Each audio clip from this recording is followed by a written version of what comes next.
எல்லோருக்கும் அடியேன் சித்தனின் பணிவான வணக்கம்.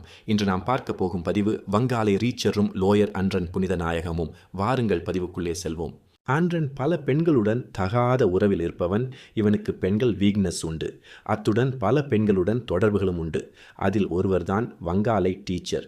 இவர்கள் காரில் போகும்போது மதவாச்சி பகுதியில் வைத்து அப்பாவி பாடசாலை மாணவியை ஆண்ட்ரன் தனது வாகனத்தால் அடித்து கொன்றான். உடனடியாக தனது சட்டத்தரணி நண்பர்களை வரவழைத்து தனது கள்ள காதலியை அவ்விடத்திலிருந்து அகற்றிவிட்டான்.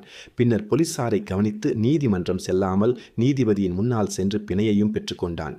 இறந்த அப்பாவி மாணவியின் குடும்ப வறுமையை பயன்படுத்தி அந்த குடும்பத்திற்கு ஒரு தொகை பணத்தை கொடுத்து தப்பித்து விட்டான்.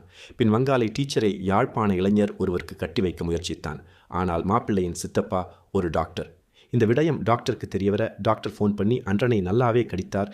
ஆனால் டீச்சர் மீதான இரக்கம் காரணமாக அந்த மாப்பிள்ளையும் டீச்சரை கட்டிவிட்டார். ஆனாலும் இன்றும் அன்றன் அவளை விட்டபாடில்லை. அன்றன் தொடர்ந்தும் வாகன சாரதியுடன் அவரின் வீட்டுக்கு போய் வந்து கொண்டுதான் உள்ளான். இதை சில சட்டத்தரணிகளும் கண்டிருத்துள்ளனர். இதைவிட வவுனியா பாசையூர் கொலம்போ என ஆன்றனின் பல பெண் லீலைகளும் உண்டு. இப்படிப்பட்ட ஒழுக்கமற்றவர்களை எமது சமூகம் தூக்கி தலையில் வைத்து ஆடுவதை ஏற்க முடியவில்லை. இந்த சமூகத்தில் நானும் ஒருவனாக வாழ்வதில் வெட்கப்படுகிறேன். இத்துடன் இன்றைய பதிவை நிறைவு செய்து அடுத்த பதிவில் உங்களை சந்திக்கும் வரை உங்களிடமிருந்து விடை பெறுவது உங்கள் அடியேன் சித்தன். நன்றி, வணக்கம்.